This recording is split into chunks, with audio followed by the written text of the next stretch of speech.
Let's kick things off with tonight's big number, 500. This is the projected average daily case count by December should the current downtrend in COVID infections be sustained. Octa research says the seven-day average infection rate has come down to 27%. That's around 1,000 to 1,600 and may even go as low as 1,000 by month's end. Despite the encouraging figures, the group is cautioning against complacency. They're calling for strict observance of health protocols and the continuous rollout of vaccines. The warning comes on the very day that Metro Manila mayors are set to craft a uniform policy on the movement of unvaccinated minors. Good evening, I'm Gretchen Ho. I'm Robbie Alampay. You're watching The Big Story. The Metro Manila Council is set to come up with a unified protocol on whether or not kids 11 years old and below should be allowed in establishments. This comes after the President urged local governments to again restrict the movement of unvaccinated minors. Pending that recommendation, some LGUs already came up with their own ordinance limiting the movement of children to al fresco areas. Greg Gregorio has the big story. After close to 2 years of being holed up in their homes, kids are having the time of their lives outdoors. A perk of Metro Manila being under alert level 2. But they're not just flocking malls. Some tagged along as their parents went to Baclaran Church in Parañaque. Ngayon lang po sila nakalabas ng bahay. Matagal din kasi kami hindi nagsama nito sa simbahan. Social distancing lang. Ganun lang po yung face mask po. In its latest advisory, the city government has allowed teenagers aged 12 to 17 in indoor establishments regardless of vaccine status. Those younger are only allowed outdoors unless for essential activities. Mayor Edwin Olivares said this is in compliance to President Duterte's directive to regulate the mobility of minors younger than 12. Kasi yung 2-3 days, pwede mag-umpisa yung spike natin. 2 to 3 days. So immediately, the city government of Parañaque act on this.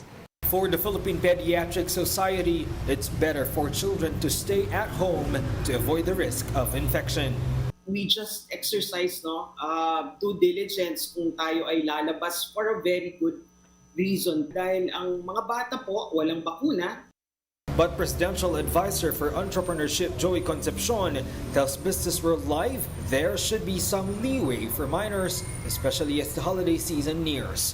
What's important is that establishments adhere to health protocols. I think the government should allow the minors, the younger 11 below, and maybe cut it off and avoid toddlers, because families want to spend Christmas together. And the malls is like our park. Metro Manila mayors will meet Thursday night to discuss the matter and come up with uniform guidelines. The recommendation will then be forwarded to the IATF. For News 5, Greg Gregorio, we are One News.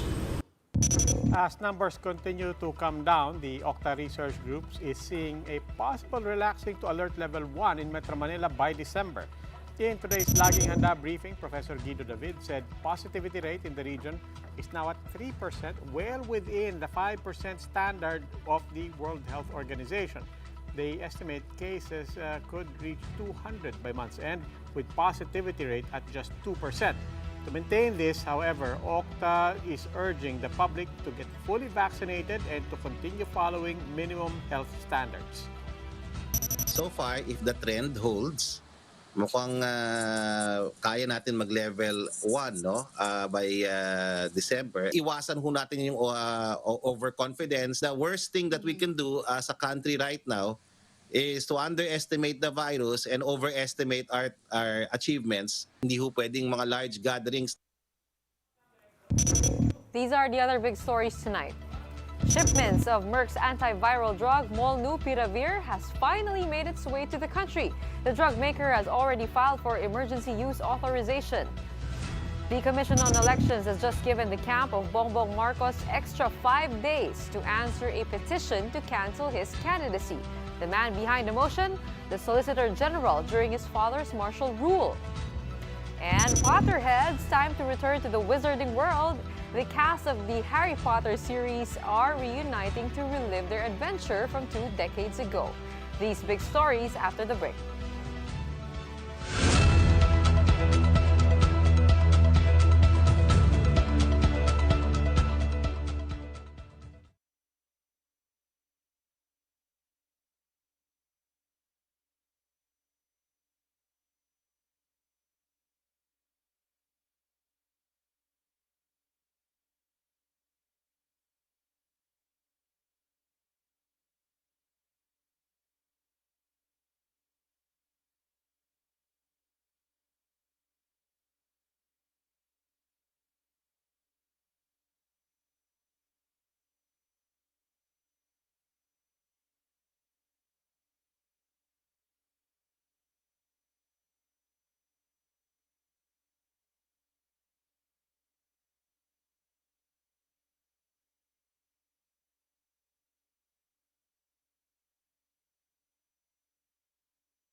still watching The Big Story. I'm Robbie Alampay. And I'm Gretchen Ho.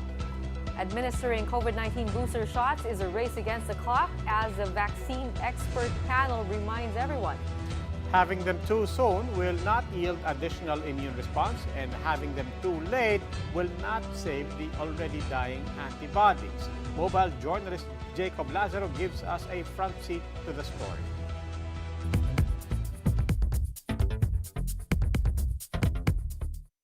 Government finally began booster shots for the medical frontliners, but Dr. Ronjean Salante of the vaccine expert panel says it's going to be a race against the clock to give out boosters to the early birds before the vaccine efficacy wanes. Booster should be observed within that at least 6 months kasi wala tayong data on the 10th. Baka talagang wala na yun. Salante says many studies abroad show that vaccine efficacy begins to wane by the 3rd month of vaccination.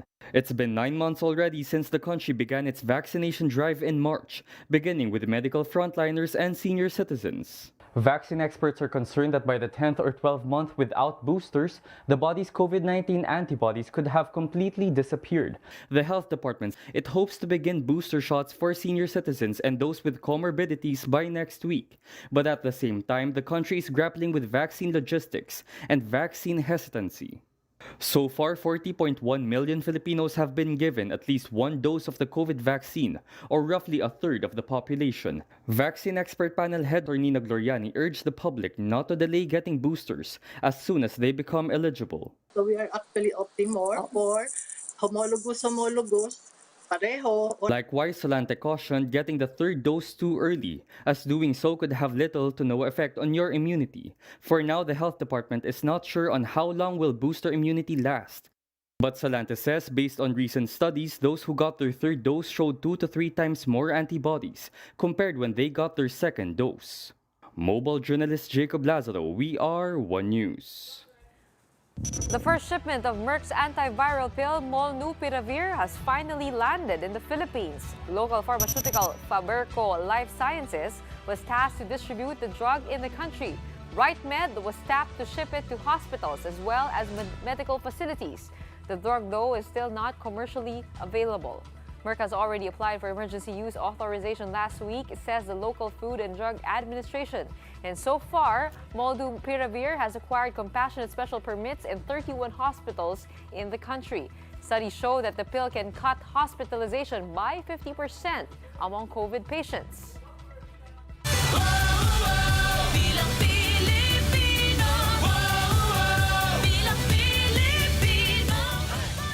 The camp of presidential aspirant Bongbong Marcos has just been given an additional 5 days to respond to a petition to cancel his candidacy, thanks to the Solicitor General during his father's time. Del De Vera with this report. Presidential aspirant Bongbong Marcos Jr. has been given extra 5 days to respond to a petition to cancel his certificate of candidacy. The 2nd Division of the Commission on Elections handed down the order.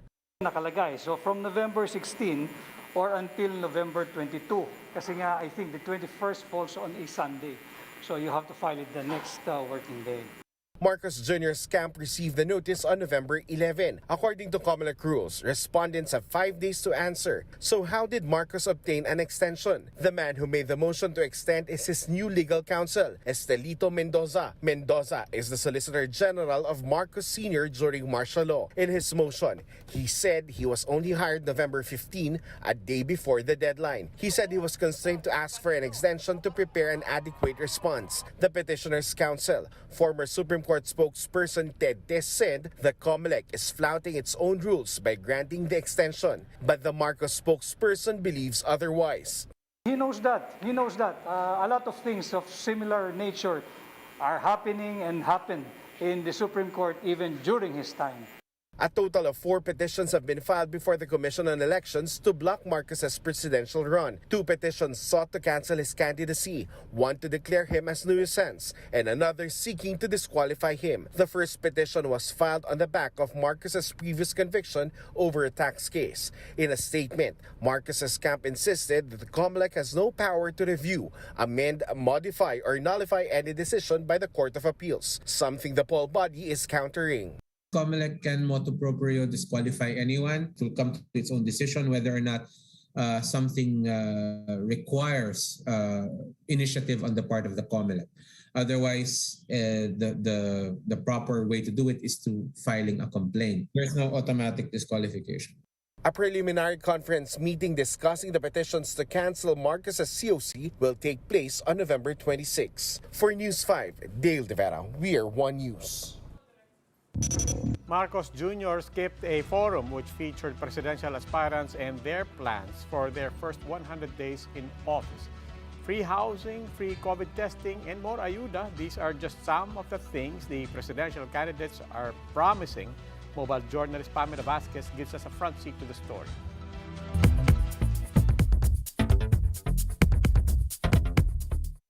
In the first 100 days in office, 5 of the candidates running for president next year have vowed to prioritize the economy, though their tactics differ. Senator Manny Pacquiao says he will create hundreds of thousands of jobs and give houses to the poor.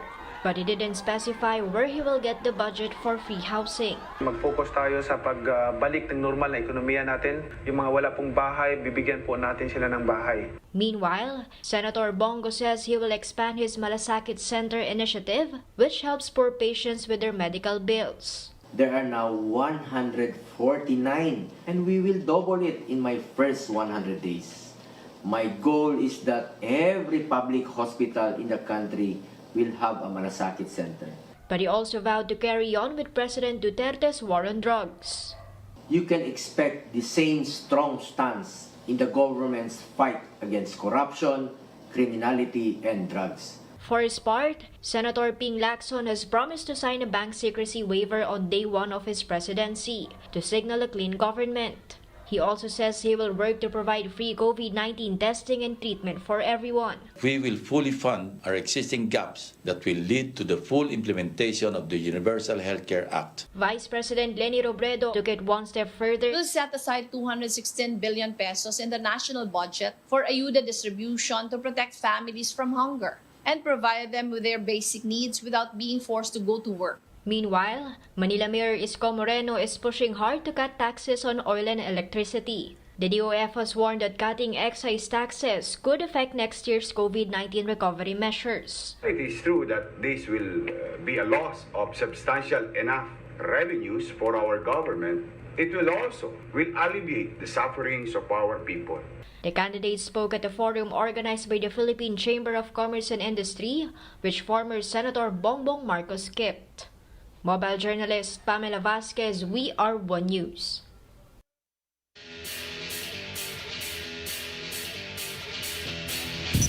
For the big story in sports, the San and Neo Phoenix handed out a 2-game suspension and a 100,000 yen fine to 30 Ravenna in light of his outburst following their 89-90 loss to the Toyama Grouses last Sunday.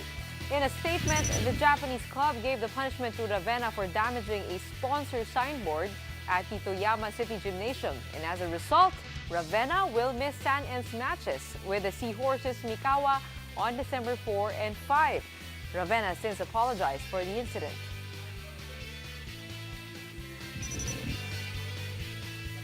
Time for another quick break. When we return. In a move that outraged the Foreign Affairs Department, the Chinese Coast Guard reportedly water cannoned 2 Philippine boats delivering food to a Ayungin shoal. Potterheads, have you booked your tickets on the Hogwarts Express? The cast of Harry Potter is reuniting 2 decades after their first movie. And some bizarre stunts take center stage as new records were smashed for the Guinness World Records. More of these big stories after the break.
evening. You're still watching The Big Story. I'm Robbie Alampay. And I'm Gretchen Hall. The Chinese Coast Guard reportedly blocked and water cannoned 2 Filipino boats delivering food supplies to the military. Several officials and maritime experts have since voiced their outrage and condemnation of the incident. Marian Enriquez with the details. In this cell phone video, a vessel can be seen using its water cannon to drive off a boat. According to reports, this was just one of 3 Chinese Coast Guard vessels that blocked and water cannoned 2 Filipino boats en route to Ayungin Shoal last Tuesday. The boats were supposed to transport food supplies to military personnel stationed at BRP Sierra Madre in Ayungin Shoal. The area is part of the Kalayaan Island Group, which the Philippines considers part of Palawan Province. According to National Security Advisor Hermogenes Esperon, China has no right to be in the area. It's a fact that it is within our exclusive economic zone, and we have sovereignty and we have jurisdiction over the area. Wala sila dapat doon. The Foreign Affairs Department said no one was hurt in the incident. However, the boats had to abort their mission. DFA Secretary Teodoro Locsin Jr. said he had expressed outrage, condemnation, and protest to Beijing over what he calls their illegal action. Locsin says they have no law enforcement rights around the area. For maritime law expert attorney Jay Batongbakal, China's actions are evidence of bad faith and lack of sincerity. The country, after all, had recently concluded its latest meeting for the proposed ASEAN-China Code of Conduct. National security expert Professor Romel Banlawi said that China blatantly violated the principle of due regard. Lumalabas na hindi enough yung diplomatic process, kaya dapat i-explore natin yung iba pang options to complement our diplomatic process. Isa nga sa mga options na sinusulong ko nga, yung conclude na yung Code of Conduct sa South China Sea. But should the Code of Conduct still not suffice, Banlawi said the Philippines should use its alliance with the United States and mobilize support from the international community. For News 5, Marian Enriquez, we are One News. And here are the other big stories around the world. In Canada, the death toll is expected to rise after floods and landslides devastated parts of British Columbia. The province is under a state of emergency. The federal government has already promised aid. 1 person has been confirmed dead. At least 3 are missing after torrential rains and mudslides destroyed roads and isolated towns. Some 18,000 people have been displaced. Dubbed as a once-in-a-500-year event, Canadian Prime Minister Justin Trudeau promised to help the province recover. Meanwhile, Apple, for the very first time, will sell spare parts and tools of some iPhone and Mac computers for their customers' own repairs. The self-service repair program comes after years of pressure from consumer groups. Since 2019, only independent repair shops can buy their parts, tools, and manuals. Apple says their online store will start to sell 200 parts and tools to fix common issues like display, batteries, and cameras.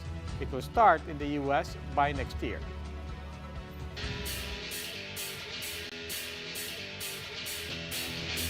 For another big story in sports, student athletes are gearing up for the return of training sessions after the CHED's approval of in-person classes in colleges and universities under Alert Level 2. And Marty Bautista gives us the latest in this report.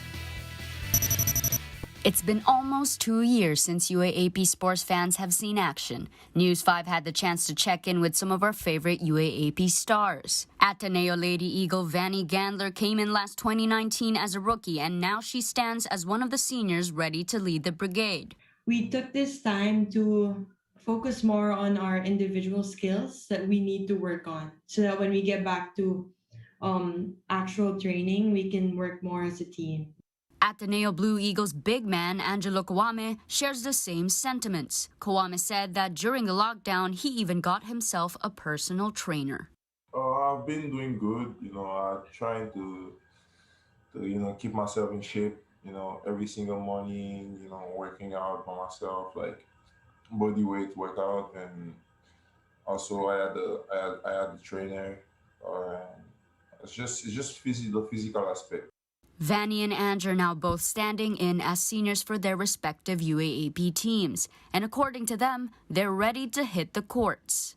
Just in time for Ched's announcement of the reopening of limited face-to-face classes and the approval of trainings for collegiate teams. As vaccination rates have gone up and as the safety of students are now easier to manage and as the level of infection has gone down, number one, we included in our expanded limited face-to-face guidelines that PE classes can already be held in schools.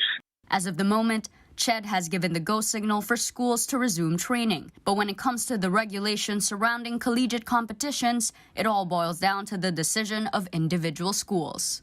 A target date hasn't been set, but according to De Vera, schools have discussed resuming collegiate competitions early next year. In the meantime, the athletes are balancing school and sports at home and ask for the continuous support from their fans. I want to say thanks to all of them, especially those, supported that was there for most of the players. That message everybody asked on the players, like how they're doing and everything like that. We really, really appreciate it. And at the same as them, like we really excited, if there is a season next year. For News 5, Marty Bautista. We are One News.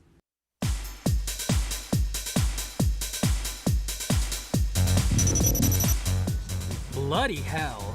The Harry Potter cast are reuniting for the first time in celebration of the 20th anniversary premiere of its maiden film in the hit series, Harry Potter and the Sorcerer's Stone. The reunion special, Return to Hogwarts, will feature interviews, cast conversations, and an extensive behind-the-scenes look during filming.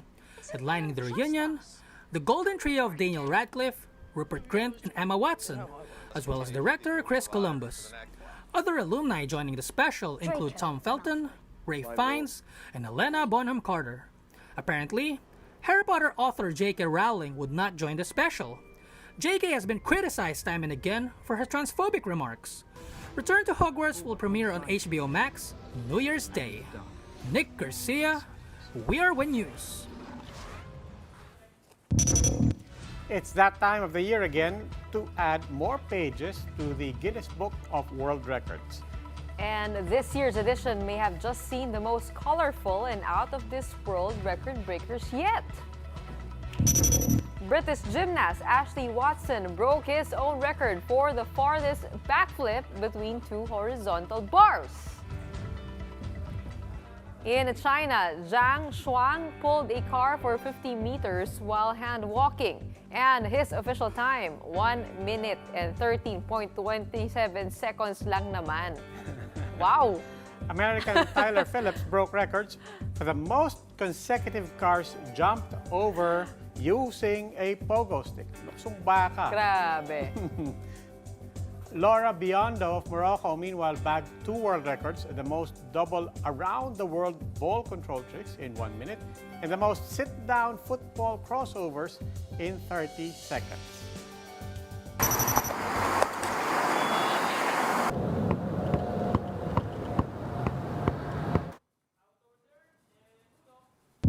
As we head on to the end of the year, it's good to look back at what we want to achieve before the year ends. Ikaw ba? Ano bang gusto mong ma-achieve bago matapos gusto ko lang ma-achieve. Gusto ko lang mag-family reunion.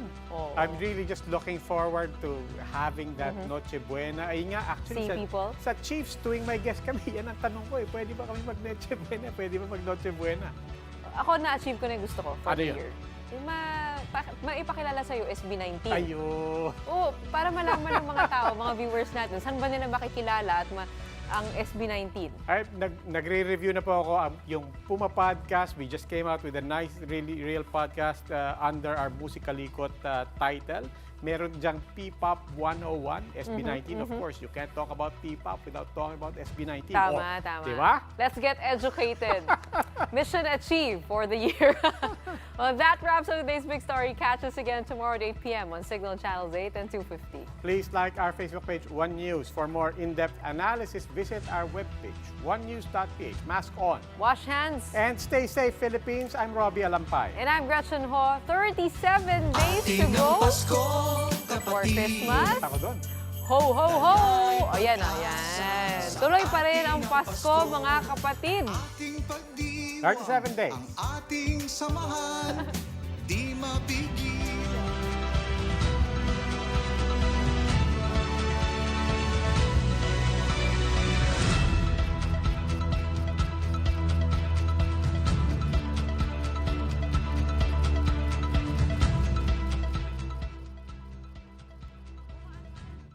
Pagsubok.